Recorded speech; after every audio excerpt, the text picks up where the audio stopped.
kuncinya di sini mungkin sudut pandang. Iya, iya. Kita harus mendekati Barat tidak sebagai ini mantan penjajah gitu, tidak seperti itu. Iya, iya. Ya, kita mendekati Barat untuk duduk bersama agar kita didengarkan. Gitu. Ya, didengarkan untuk kita menyampaikan ini sudut pandang kita.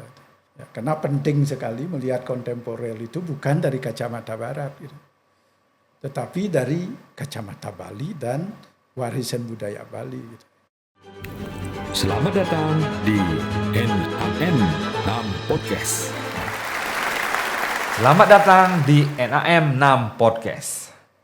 Seni lukis kontemporer Bali boleh dikatakan sudah dimulai jauh sebelum adanya institusi formal akademik berupa sekolah tinggi seni di Indonesia. Pola pengajaran seni lukis akademis model barat sudah dimulai saat Rudolf Bonnet memberi pembinaan kepada para pelukis tradisi Bali di zaman Hindia Belanda. Hanya tempatnya di studio Rudolf Bonnet dengan pengajaran informal. Selanjutnya, peranan sekolah dan perguruan tinggi seni menggelorakan seni lukis kontemporer Bali. Awalnya sering disebut seni lukis akademis.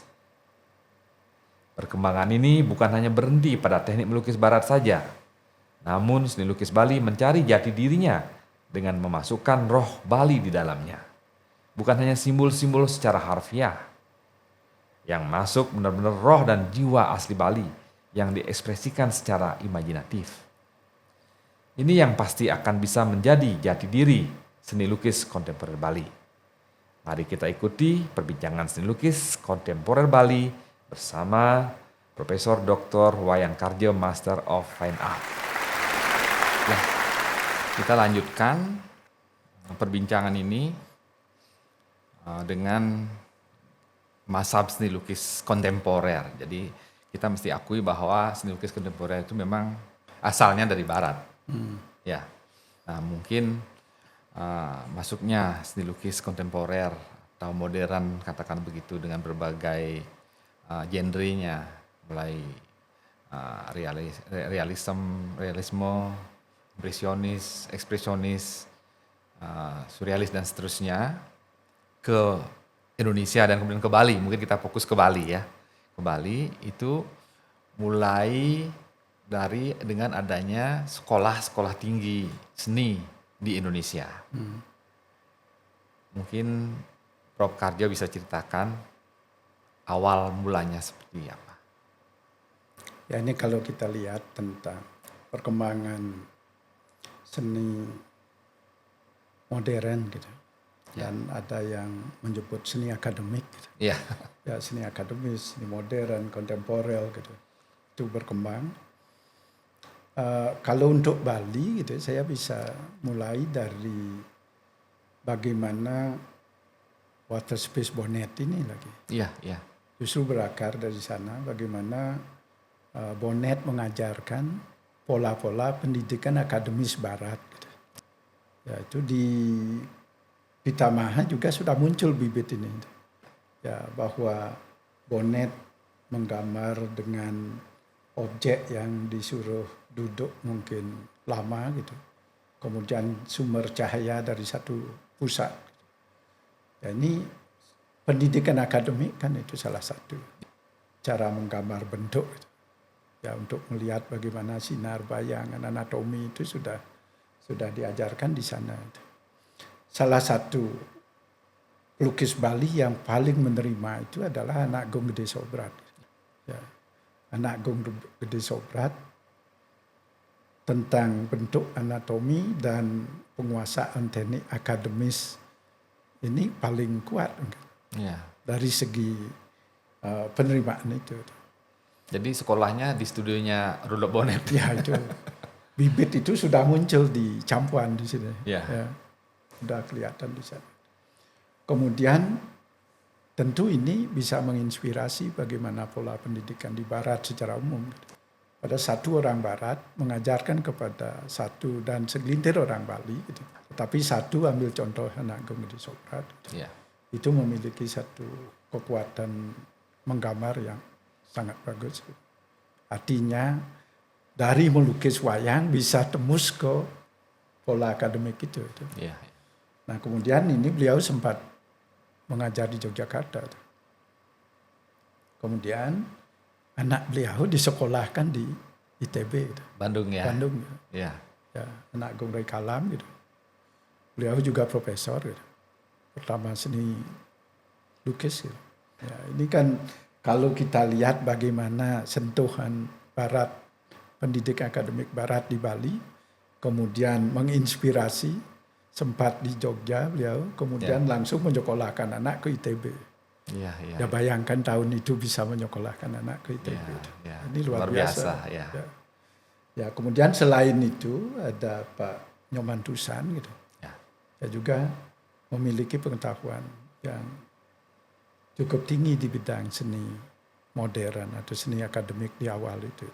Dan Pak Nyoman Tusan asalnya bukan dari Ubud ya. Ya, ini dari Tejokulo. Dari ya. Buleleng ya. Ya, itu. Tetapi kan ITB memberikan satu pembentukan pola-pola pemikiran akademik dan teknis melukis ya modern gitu. Iya. Ya, tentu gurunya juga orang barat.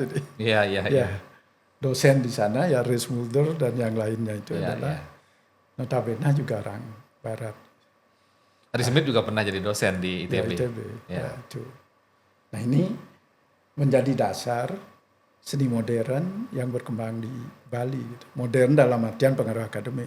Iya. Karena modern dalam artian kesadaran kolektif lagi gitu. Itu kan bisa bangkit di mana-mana. Gitu. Iya, betul. Ya. Tetapi modern yang lahir di akademik, ya di sana. Itu. Ya, kemudian periode berikutnya ya tentu generasinya Yogyakarta itu. Pak Gunarso. Nyoman Gunarso, Made Wiyanto, ya, itu, dan seterusnya. Dan seterusnya. Ini menurunkan Sangardewata itu kan. Ya, dan kemudian kelihatannya generasi muda Bali orientasinya lebih banyak ke Jogja setelah itu ya. Ya, itu. Nah, ini kelihatan pola di Bandung itu ya lebih dekat ke pola pendidikan barat gitu. Ya. Kemudian di Yogyakarta kelihatan merakyat. Oh iya. Ya, itu cenderungnya ke sana gitu. Nah, ini tentu bagi orang Bali ya Jogja menjadi rebutan gitu. Iya, betul. Sangat banyak orang Bali berpendidikan di Jogja. seni rupa di Jogja gitu. Nah, ini dasar-dasar dari seni modern dan kontemporer Bali gitu yang berkembang saat ini gitu. Ya. Nah, tentu pola pendidikan ini juga sebagian besar adalah praktek seni. Artinya kesenimanannya dibangun. Bagaimana militan jadi seniman gitu. Nah, ini misalnya Pak Nyoman Gunarso kan. Ya. Ya, itu betul-betul menjadi seniman yang luar biasa gitu. Karena pendidikan dibentuk untuk menjadi seniman. Gitu. Ya. Ada pola-pola akademik, tetapi nampaknya di Bandung lebih banyak dibicarakan itu. Pola-pola akademis, pendidikan akademis itu. Ya. Ketika itu kita bicara tahun 70-an, tahun 80-an. Nah, ini menjadi dasar untuk seni kontemporer di Bali, itu, modern dan kontemporer itu. Ya, jadi sebenarnya sudah jauh sebelum Indonesia merdeka, Bali itu sudah tersentuh oleh seni rupa modern. Bibit akademik ya sebenarnya. Ya, bibit akademik itu ya, karena kan Rudolf Bonnet juga orang akademis dia. Ya. Dari Belanda, dia datang ke Bali, memberikan pengajaran, dan Rudolf Bonnet memang dibandingkan Ari Smith lah katakan itu, pola pengajarannya berbeda. Sangat berbeda. Ya, perbedaan itu karena memang Rudolf Bonnet lebih menekankan ke alur akademis sebenarnya. Bagaimana perspektif anatomis dan kemudian on the spot, bagaimana dia menunjukkan contoh, bagaimana melukis on the spot dengan model yang diam begitu lama dengan sinar cahaya yang satu sisi, sehingga artinya sudah mulai masuk. Jadi sejak tahun sebelum Indonesia merdeka, berarti itu 1940-an itu pengajaran akademis di Campuan itu udah mulai masuk akademis ya. Jadi dan ternyata boleh dikatakan murid yang paling menonjol dari akademiknya Rudolf Bonnet ini adalah anak Agung Gede Sobrat. Agung Gede Sobrat sempat menjadi dosen di Jogja. Dan beliau ternyata mau membuat anaknya lebih modern lagi dengan menyekolahkan ke ITB kan begitu. Selain Anak Agung Gede Sobrat juga Hidup Bagus Made bentuknya sangat kuat juga. Iya, ada Bagus Made Poleng ya. Ya, Hidup Bagus Made kuat gitu. Tetapi tata cara gambar akademiknya di Lebih Anak kuat Agung kepada Anak Agung Gede Sobrat ya. Sobrat. Ya, Dan terbukti Anak Agung Gede Sobrat bisa jadi dosen. Jadi memang sudah masuk ke pola ranah akademisnya itu. pola akademisnya. Ya, itu. Dan lebih terbukti lagi anaknya pun dibuat lebih akademis lagi Ya, dengan itu. sekolah pendidikan di ITB itu. Ya, Kemudian bicara kurikulum, ya, bicara sistem pendidikan gitu. Sebagian besar dari pola pendidikan ini mengacu kepada sejarah seni rupa barat. oke. Ya, baik di Bandung maupun di Jogja gitu. Di awalnya itu ya Bandung kelihatan lebih serius karena abstrak. Ya, Tetapi di Jogja tidak kelihatan karena post impresionis. Ya. Impresionis dan post impresionis. ya, ya.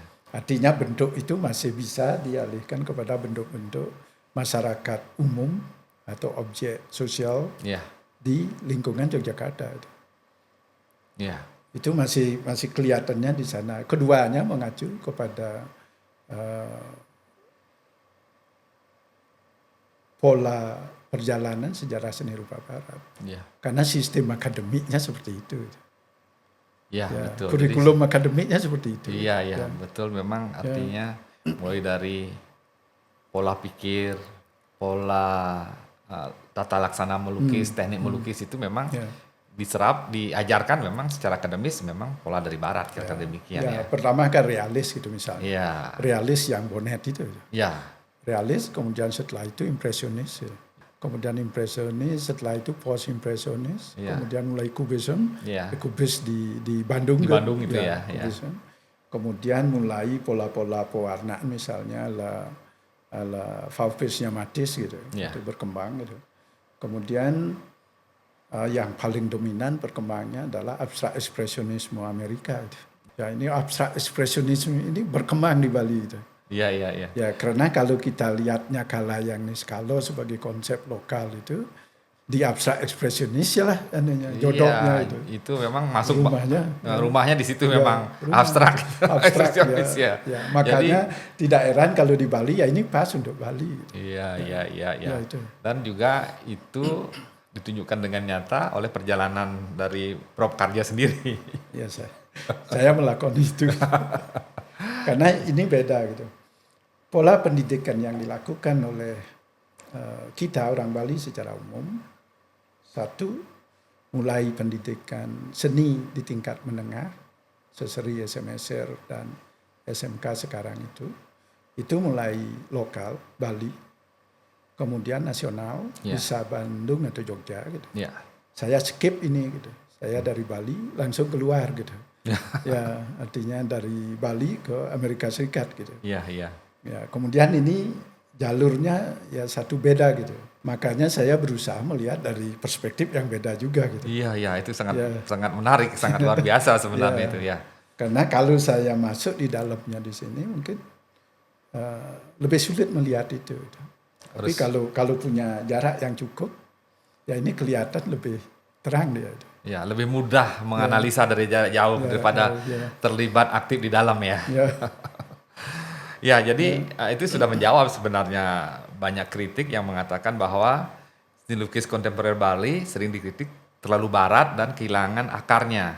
Nah, dengan pemaparan tadi kelihatannya arahnya justru mendekati dengan gaya kontemporer yang diambil dari luar seperti itu, bahkan dari Amerika itu malah ketemunya jodohnya itu di abstrak ekspresionis gitu. Karena memang dasar Bali jauh sebelum prasejarah itu memang lebih banyak yang sifatnya non kasat mata gitu, udah kelihatan semua Niskala istilahnya.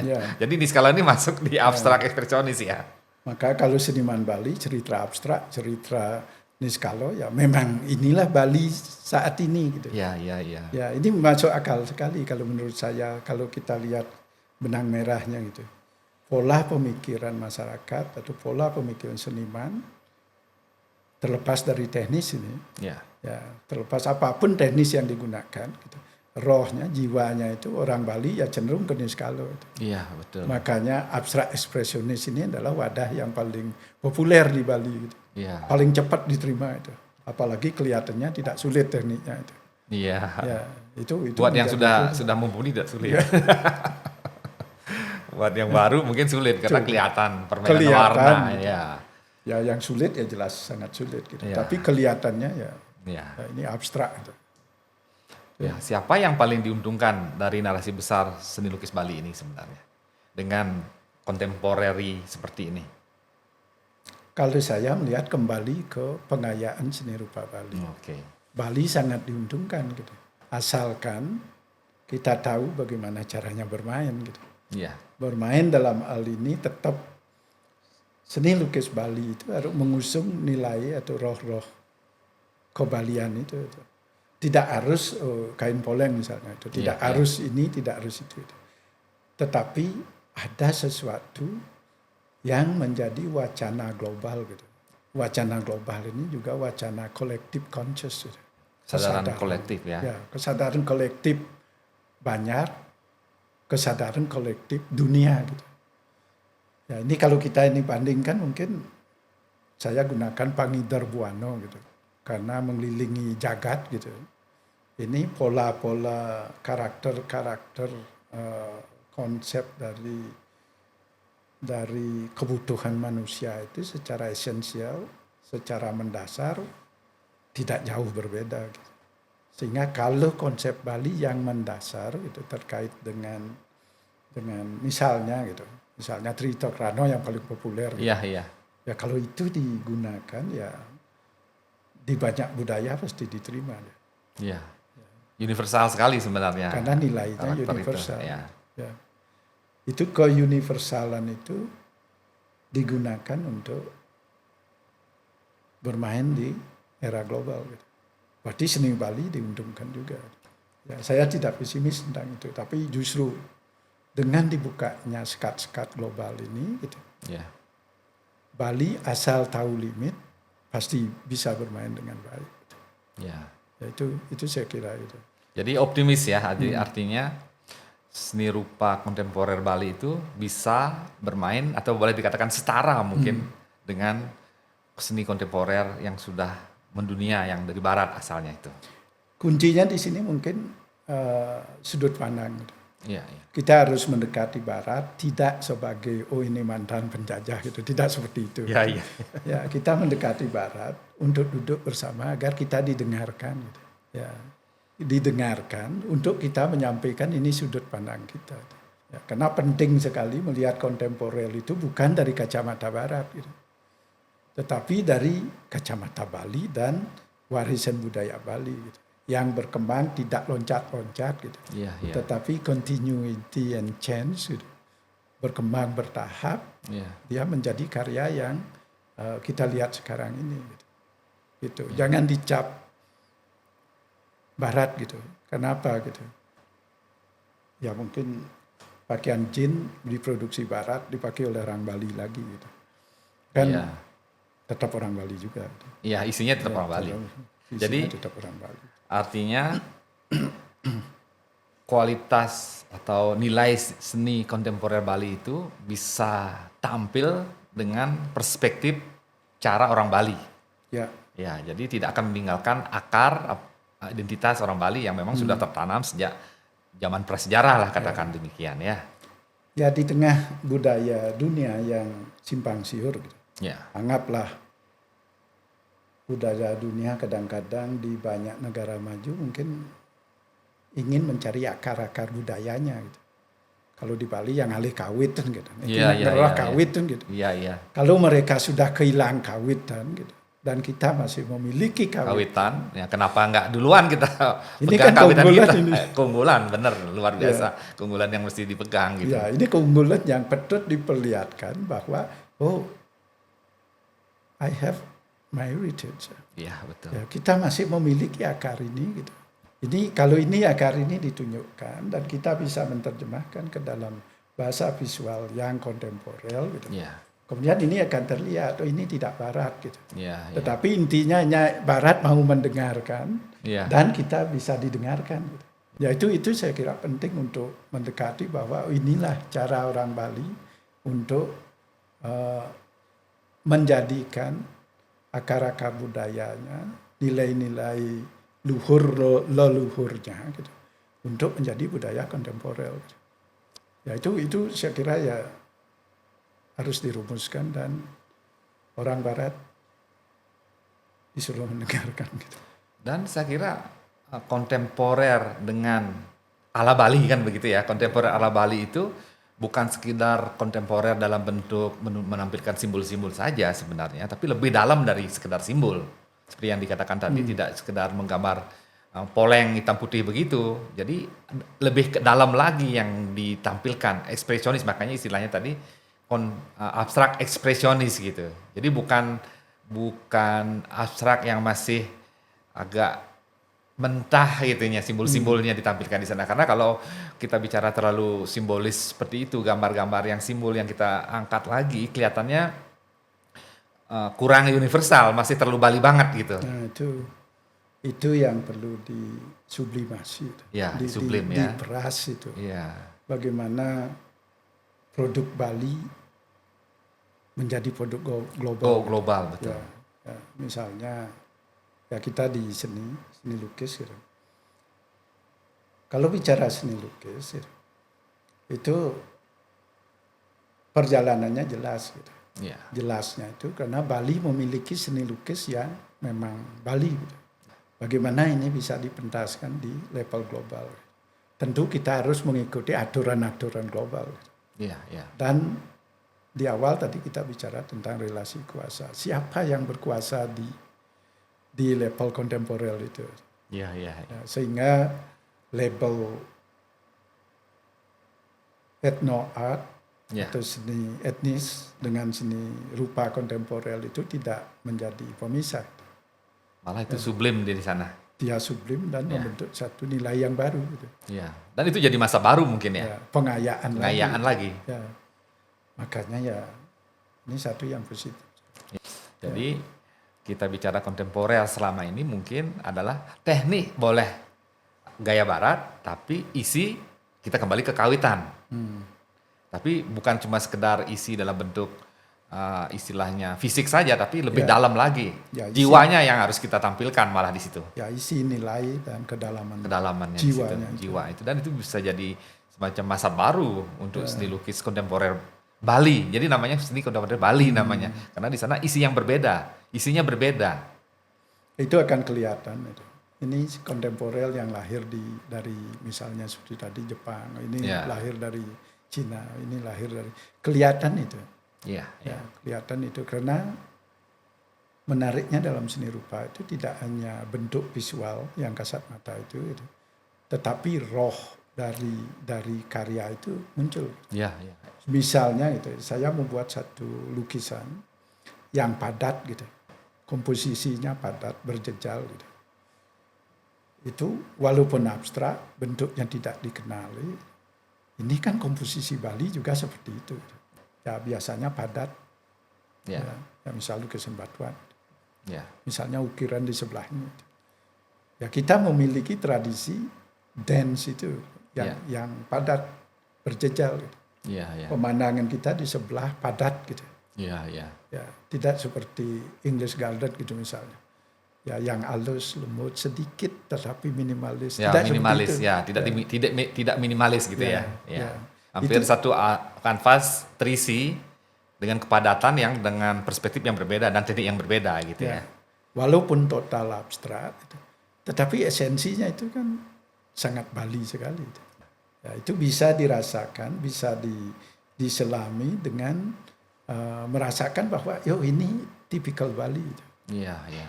Padahal tidak harus menampilkan ikon-ikon luar dari Bali itu. Kalau bisa mengolah ikon-ikon atau bentuk-bentuk itu, ya bagus juga itu. Ya, tetapi kan tidak hanya itu. Ya, tapi tidak terlalu mentah juga. Ya. Cuma sekedar simbol yang ditampilkan itu jatuhnya nanti ke etnik gitu. Ya itu.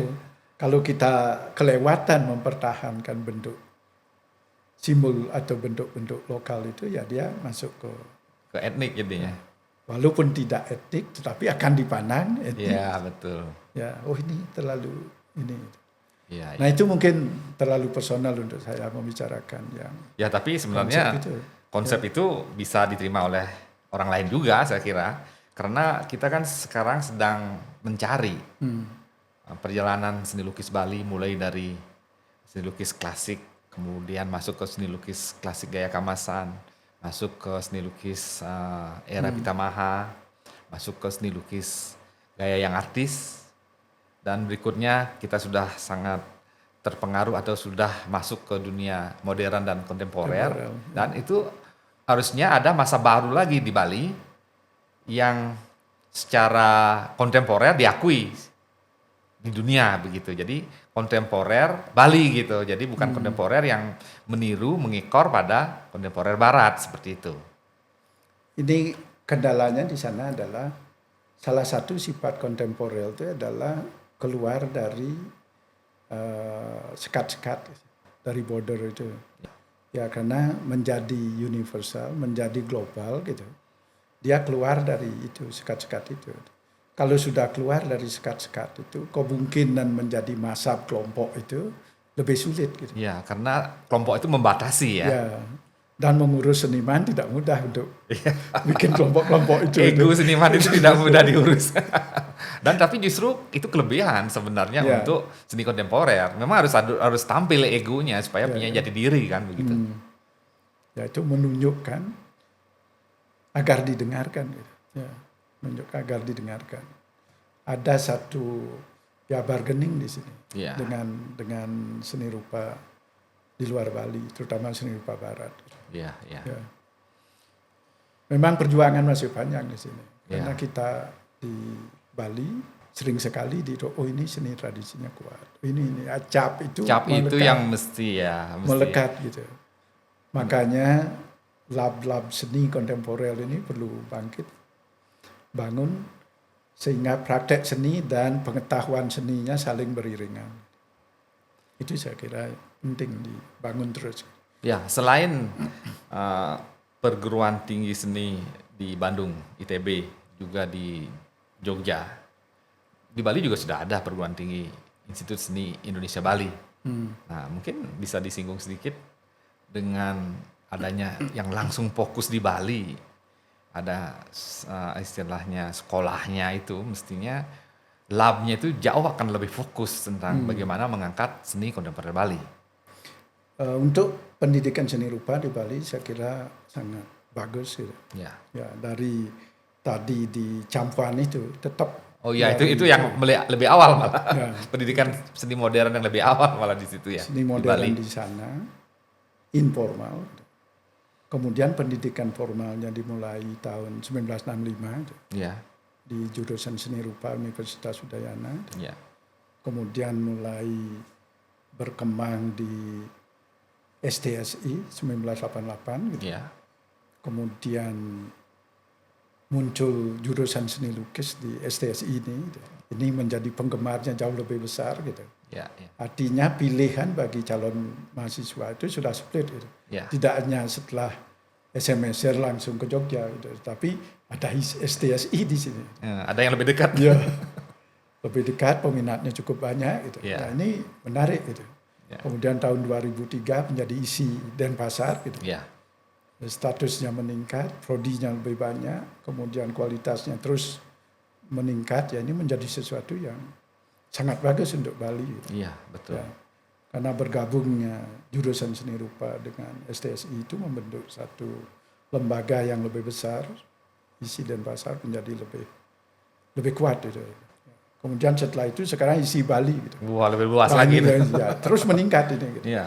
Prodinya lebih banyak, artinya cabang-cabang ilmu yang dikembangkan lebih banyak, tentu pengayaannya semakin berpeluang besar. Berpeluang besar ya. Ya. Itu akan jauh lebih kaya. Kontemporer Bali itu mungkin tidak hanya ya seperti yang kita kenal seni rupa instalasi pertunjukan seperti itu. Betul. Tapi juga video art, film dan yang lainnya nanti bisa masuk. Ini semakin menarik.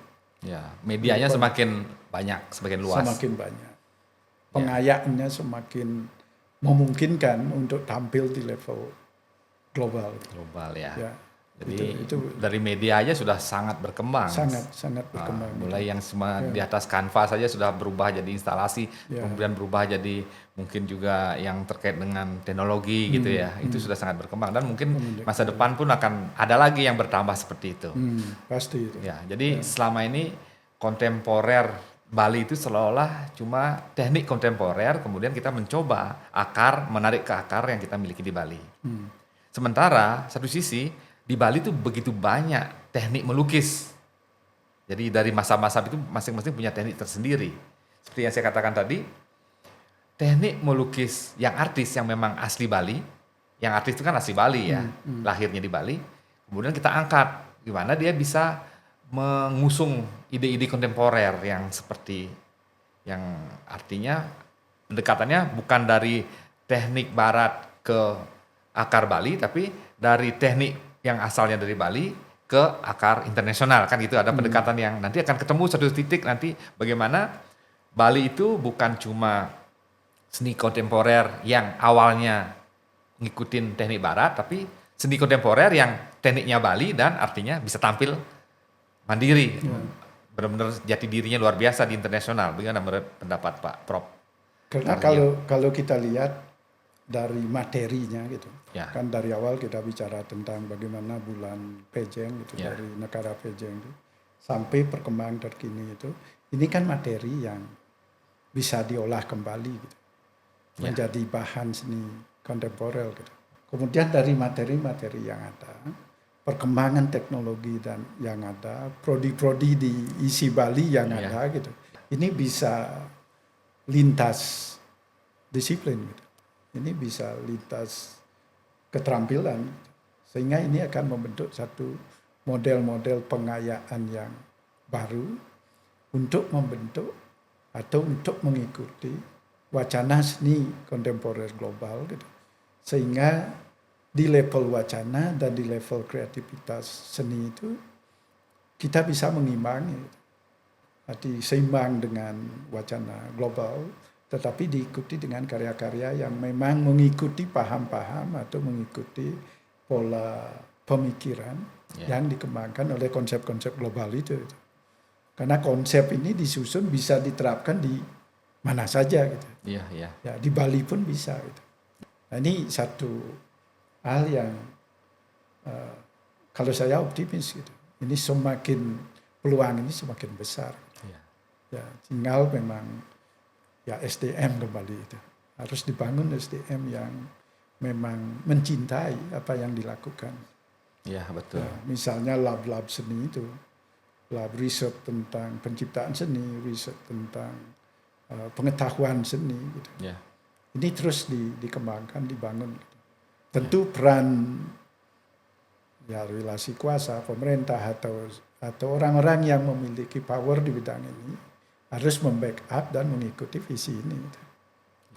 Itu saya kira penting untuk jadi membangkitkan spirit Bali di masa sekarang. Gitu. Ya, jadi relasi kuasa, kalau zaman dulu kerajaan raja, kalau zaman sekarang mungkin pemerintah dan juga ada sektor swastanya, museum itu mengangkat lebih tinggi lagi, sehingga bisa akan membuat arah kira-kira kemana arah dari perjalanan seni lukis di Bali. Nah, misalnya Museum Neka, lab seni lukis yang artis.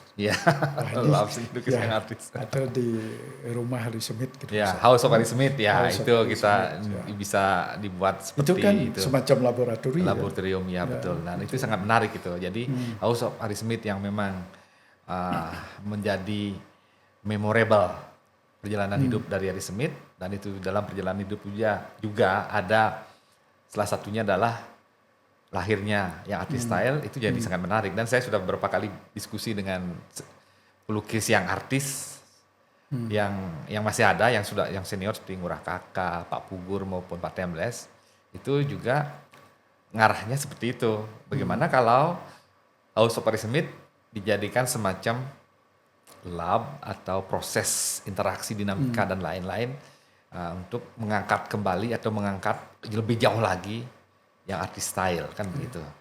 Jadi ini sangat menarik sekali dan juga bisa jadi semacam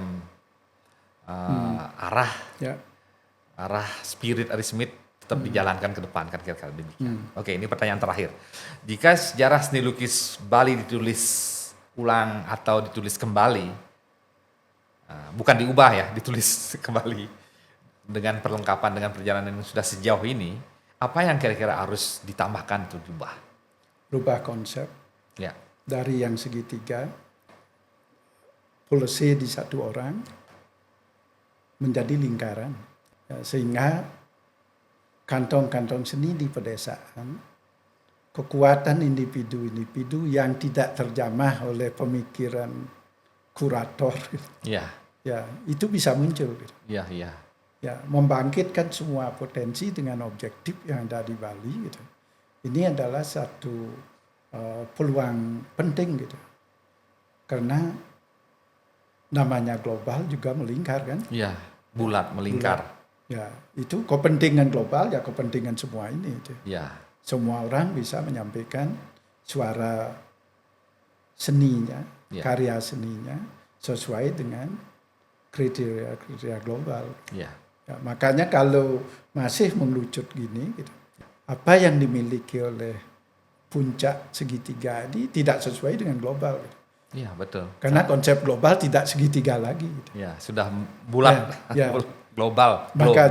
Makanya konsep global lah dibangun. Gitu. Ya, betul. Jangan lagi mengerucut ke segitiga pola masa lalu. Gitu. Ya, betul. Ya itu saya kira lebih efektif untuk menampilkan diri di level yang global. Ya, betul sekali. Betul.